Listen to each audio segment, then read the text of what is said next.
Hi amazing people! Welcome back to my channel. So as promised sa video ito, magpupunta na tayo sa ating room at sa ating hotel dito sa California Hotel. So ito guys yung Standard Chartered Building at ito yung pangalan ng ating building.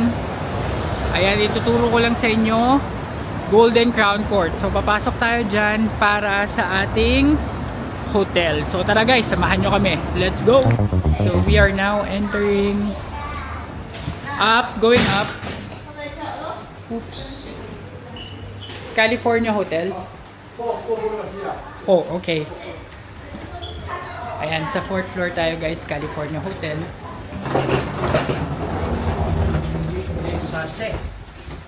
Ayan, so pasok na kami. Masikip. Good for 2 lang pala to. Sobrang nipis lang nitong elevator nito guys. Kaya buti kasya kami. Kung walang bagahe. So ito na guys, 4th floor. Open na yung elevator. Welcome sa California Hotel. Sa left side. So dito rin kami nag-hotel nung friends ko last time. May kwento ako about dito eh. Pero mamaya na. So dito yung check-in. Dito ma. So dito. Ayan. So guys, ito yung ating manager dito. Si Ate Len. Siya ang naabutan ko dito. Dati si Sir Eman yung matangkad eh. So ngayon siya na. Ayan. Mag-room tour na tayo. Lilipat kasi ako sa kabila mamaya 8:30. Yung sa 4 seasons ba yun? Seasons. So, yun. Ako yung pang-gabi. So, dito naman tayo. 313.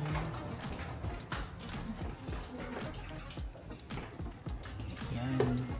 So, ito yung room natin guys. Okay. So, quick room tour guys. Meron tayong TV. Tapos merong electric kettle. Where's the saksakan? Tapos merong full body mirror. Tapos dalawang bed. Konting hakbang lang. Tapos ito yung toilet and bath. Maluwag naman siya guys.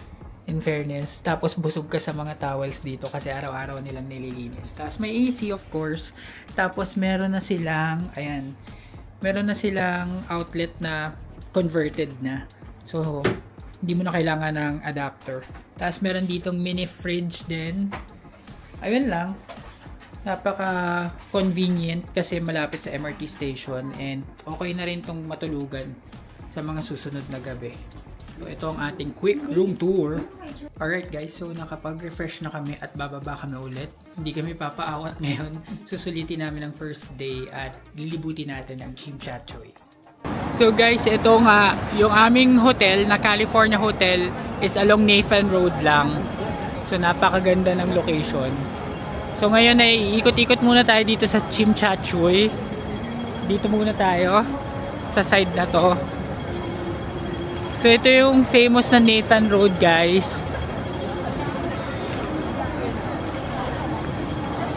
Ayan. So guys, naglalakad-lakad lang tayo dito sa Chimchachoy. At sa right side ko guys, ayan yung Kowloon Park. Ayan, ito yung exit kanina ng MRT na pinagbabaan natin. Tapat lang ng hotel natin. So dito marami mga cosmetics na mabibili. Tapos may mga branded items din. Meron din mga jewelry. Ayan, so check lang muna tayo dito. So ito guys, yung 7-Eleven na malapit dito sa amin. Pagtawid mo mula doon sa hotel, ito na yung 7-Eleven. So ikutin lang natin quick. Pero maliit lang siya guys. Tingnan lang natin.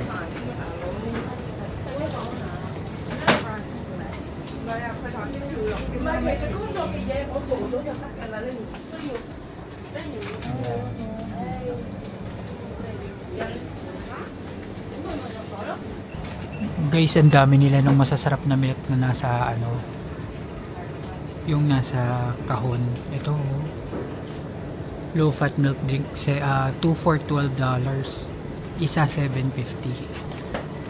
Grabe, daming masasarap na bilhin dito sa 7-Eleven. Tapos guys, ito pa, hindi yan, ito tong mga VLT, masasarap daw yan guys, $14 each. Parang mahal yun. Ayan.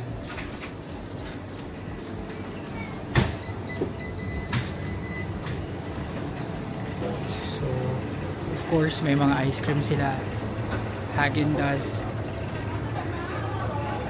Tapos dito guys, mga pastries. Ayan, may nakita tayo mga turista. Magandang gabi po. Taga saan po kayo? From Cavite, Philippines. Ito mga jewelry ma. Pero doon tayo titingin sa Central. Doon ako nakabili last year eh. Mahal yan. Pelo lang yan. Okay.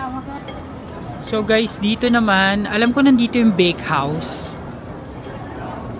So ito yung pangalawang street mula doon sa amin. Ayan guys. Ito nga. Ayan, bake house. So pila na tayo. For some reason pumipila ako kahit hindi ko alam kung ano meron dito. Ayan. Ate, bake house. Ayan, tignan natin ang loob. Ito guys, yung mga sikat na egg tart yata. Tignan natin. So guys, sold out na yung egg tarts for the day. Kasi gabi na. So hindi na kami tutuloy. So yun guys, kung sakaling gabi kayo makakarating dito sa Chimchachoy, tapos plano nyo yung egg tart sa bake house, baka wala na rin kayong abutan kagaya namin. Dahil sobrang mabilis maubos yung egg tart nila at pinipilahan talaga. So tatry namin sa ibang araw, baka bukas ng umaga kung meron. Pero last year when we were here nung mga friends ko, sobrang laging may pila dyan, tapos hindi namin alam kung bakit. Pero nung nagba-vlog na ako, doon ko natutunan na kapag pinipilahan ng turista, malamang masarap. So guys, kapag naman dumiretso kayo mula dito sa street ng bake house, makikita ninyo ang bilihan ng pasalubong na Best Mart 360 dito pa rin sa Chimchachoy. Ayan, so dito din ako namili ng pasalubong last year, and nung unang punta ko din, dito talaga lagi sa Best Mart 360 kasi dito talaga mura yung kanilang mga tinda. So ayan, pasok tayo guys. Day 1 pa lang pasalubong na, no? So check lang tayo ng pricing. So itong Ferrero guys is 49.90 HKD. Itong Meiji 22 Hong Kong dollars, 36 dalawa.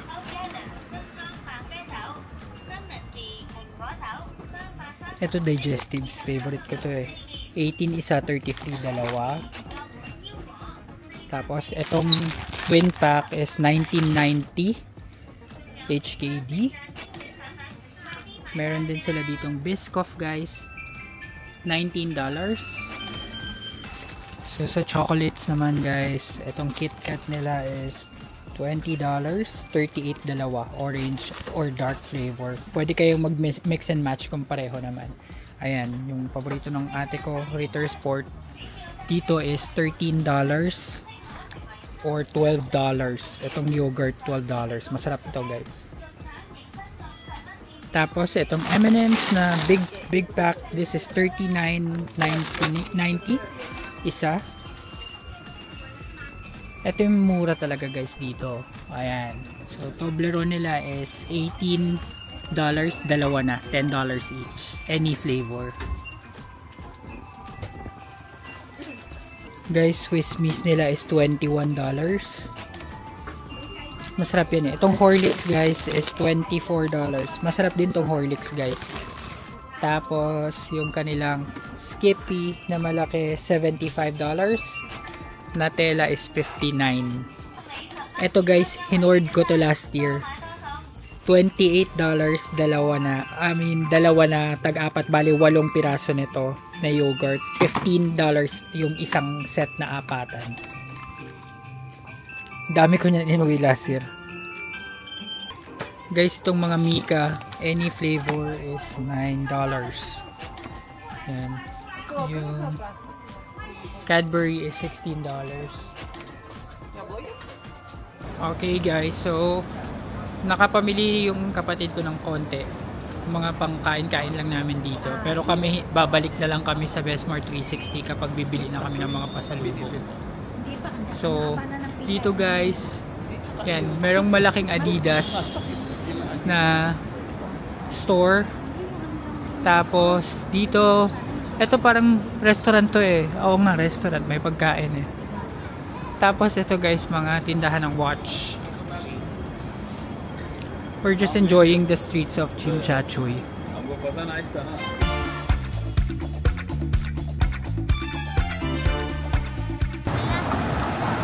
So guys, nagpa-picture lang ako dito sa kalsada ng Chimchachoy. So ito guys, Jollibee. Nakikita nyo ba? Ayan. Isa yan sa mga pinakalumang Jollibee dito sa Hong Kong. Ayan. So proud to have a Filipino brand here. Ayan o. Home of the famous Chicken Joy. Okay. Tapos guys, pag dinerecho mo, ito yung Chungking Mansions. Short story lang, habang malaki yung mukha ko. Ayan. Short story lang guys about Chimchachoy. Last year, nag-book kami dyan ng room sa Chimchachoy instead na sa California Hotel. Tapos, expectations versus reality yung nangyari. Sobrang hindi maganda yung room. Hindi siya livable for us. So we had to look for another hotel. Tapos inaway pa kami, nakipag-away pa kami dun sa may-ari kasi nga sobrang hindi kami inasikaso, hindi siya welcoming and all. Ganon. Kaya lumipat kami sa California Hotel. So yun lang, na-share ko lang. So guys, share ko lang itong store na to guys, dito sa may Chimchachoy. Meron silang $10 lang. Tapos 2 dishes with rice, $33. Tapos 3 dishes with rice is $40. 2 dishes only, $45. Tapos may tag-10 lang. Siguro 1 dish tapos 1 na kanin. So ito yung kanilang menu guys. Pakita ko lang.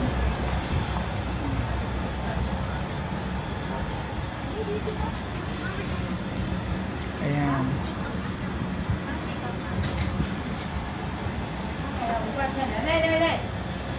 Lubi. Ayan ang kanilang menu guys. Ito masarap to. Medyo maanghang lang. Sandali lang guys. Napansin ko na karamihan sa mga nanonood ng AJTV Amazing Travels ay hindi pa nakasubscribe sa channel na ito. Malaking tulong para sa akin na may pagpatuloy ang paggawa ng videos na ito kung magsusubscribe kayo. Kaya ano pang hinihintay nyo? Subscribe na. Now back to the video. So guys, good to know option lang yun just in case na gusto nyo yung heavy meal tapos medyo sulit kasi nasa $40-45 range lang siya. Tapos nakita nyo naman yung serving, hindi sila tipid sa serving. Pero syempre, since kasama ko yung parents ko, we're looking for something healthier for them and hindi masyadong mamantika as much as possible kasi syempre may mga binabantayan na yan na mga cholesterol or whatnot. So hanap pa tayo ng ibang food choice and since nag-iikot-ikot lang naman tayo dito sa Chimchachoy. So guys, ito yung mga stick nila. Ayan, tapos meron silang fried noodles for $25. Ayan. Pipili ka, paprito nila yan sa'yo para sa'yo tapos kung magkano yung total. Tapos ito yung noodles guys.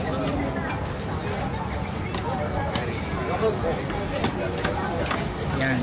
So guys, andito na tayo sa area ng I-Square. Ayan, yung I-Square, meron dyan MRT station. Chimchachoy din, pero dyan yung mismo yung labas. Tapos marami din mga kainan dyan. Restaurants naman na siya. Tapos meron pa design ngayon for I-Square. My Dear Christmas yung nakalagay. Tapos ito ang Chungking Mansions. So guys, hindi naman lahat siguro ng hotel sa Chungking Mansions kagaya nung na-experience namin. Pero ako kasi medyo nadala na ako dyan. Kaya ayoko na sa Chungking Mansions. Pero kung kayo, goods naman kayo, hindi kayo maselan or what, baka kaya nyo naman dyan. Tapos guys nga pala, dito sa escalator na yan, mayroong cafe de coral sa taas nyan. Tapos ito na yung Chungking Mansions. Yan, ang labas ng Chungking Mansions. Hindi na tayo papasok dyan. Tuloy-tuloy na lang tayo ng pag-iikot dito. Ayan. Grabe talaga. Nare-recall ko yung moment na yon, yung nandyan kami sa Chungking Mansions.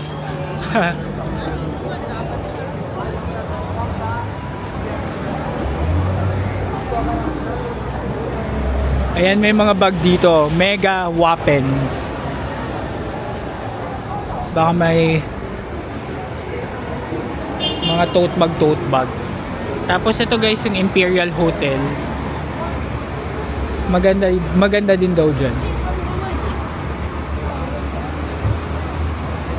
So guys, ito yung Hong Kong Cultural Center. Tapos dito yung K11 Musea. Tapos papunta na to doon sa Avenue of Stars. Ayan. So tawid na rin tayo. So guys, nakatawid na tayo dito sa Hong Kong Museum of Art. Ayan yun. Tapos papunta na tayo sa Victoria Harbor. Yung Victoria Harbor guys, yun yung para may dagat. Tapos doon yung Avenue of Stars. Magkakadikit na yan. Ito yung Legoland guys. And grabe talaga dito. Grabe yung hangin, malamig talaga. Kaya yung mata ko nagda-dry ice na naman. So guys, welcome sa Symphony of Lights dito sa Victoria Harbor. Ayan. So parang pasimula pa lang yung show or tapos na. Kasi 8 past na eh. Pero tignan nyo guys, ang ganda pa rin. Here. Ang ganda niya guys.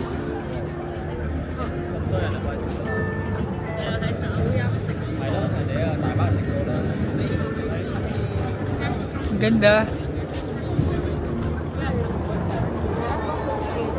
So lakad-lakad lang tayo dito guys while appreciating yung beauty ng lights. So kahit di na namin naabutan yung mismong Symphony of Lights, ang ganda pa rin ng mga ilaw dito ng mga buildings paggabi kasi nagre-reflect sila dun sa dagat mismo. Kaya ayan, ang daming mga kulay-kulay. Ayan. So lakad tayo diretso dito. So guys, sa paglalakad namin, nakarating na kami dito sa Instagrammable spot. Yung Hong Kong Museum of Art sa ata to. Ayan. Tapos ito yung, may mga nag-aalok guys ng cruise, harbor cruise for 100 Hong Kong dollars. Diyan yata yun. Ang dami, may hawak silang mga something. Tapos $100 daw. 45 minutes na.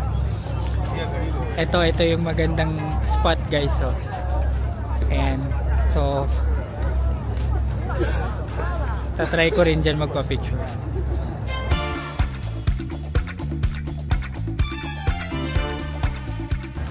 So yan, nagpicture-picture lang kami dito guys. Dire-diretso pa tayo at mararating din natin ang Clock Tower.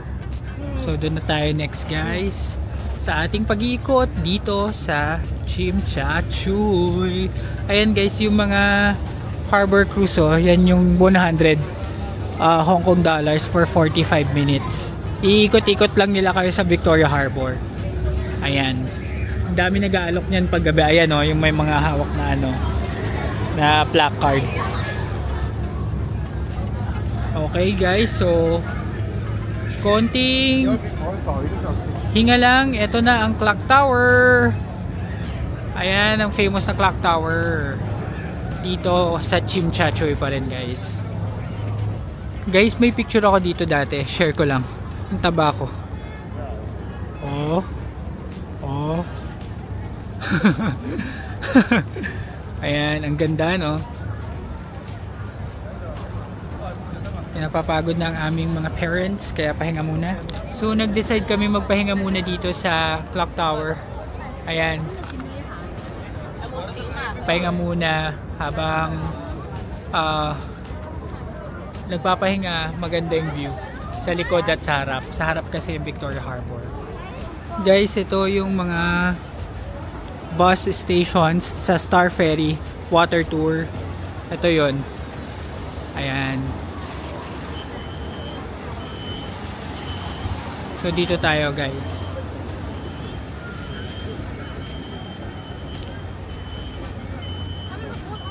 Ikot-ikot lang.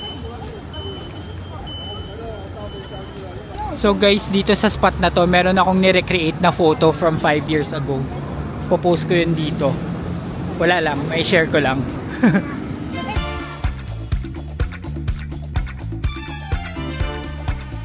So guys, nandito na kami sa Lungfung Mall.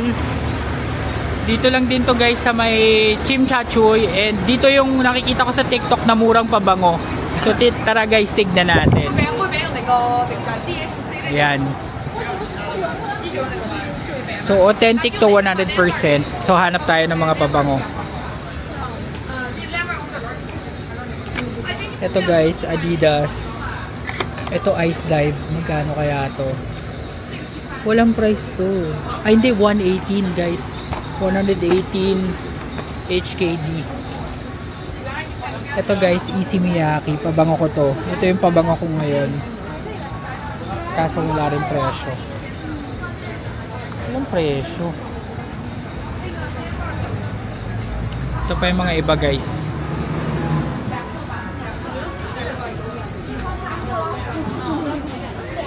So guys, ito yung mga samples. CK Free 218, Eternity 268 or Free 18. Meron din Free 98. Ito 198. CK All, CK Shock is 328.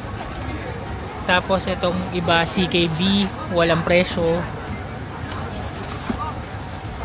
Tapos meron din dito guys yung mga Versace, Coach, Hermes, and Hermes, YSL, tsaka Gucci.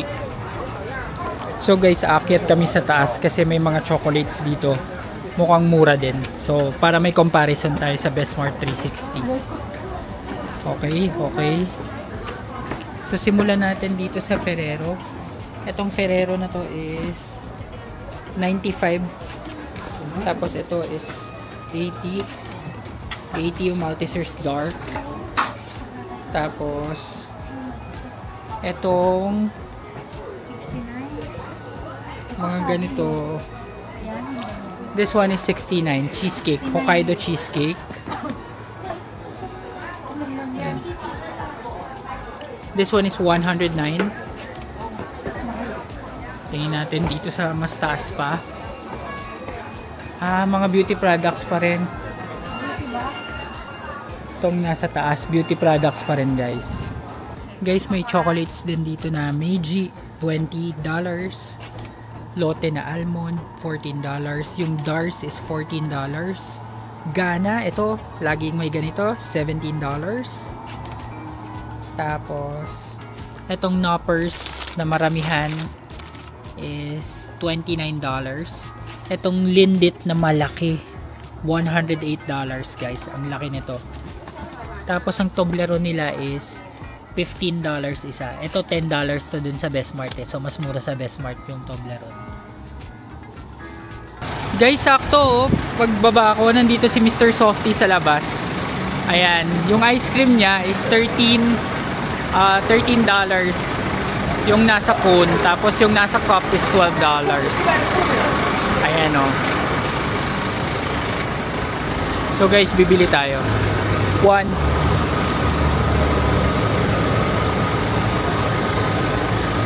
$13. Mr. Softee.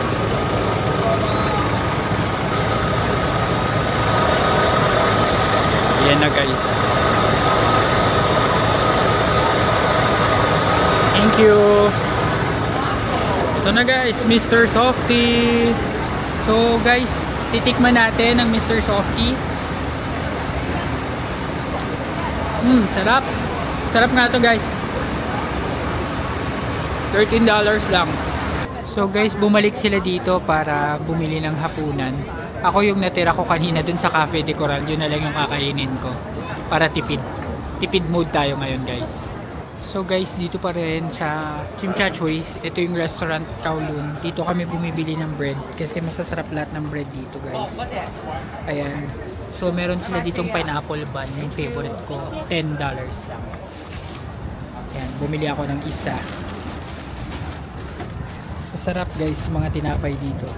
So guys, finally nakabalik na kami dito sa aming hotel at kakain lang kami at magpapahinga na dahil bukas another adventure na naman nag-iintay sa atin. So dahil dyan, i-end ko ng vlog na ito. Maraming salamat sa sumama sa amin sa buong day 1 ng ating Hong Kong vlogs. And if you like this video, please give it a thumbs up, subscribe to my channel, and hit the notification bell para updated kayo sa aking future vlogs. Bukas ulit guys! Bye!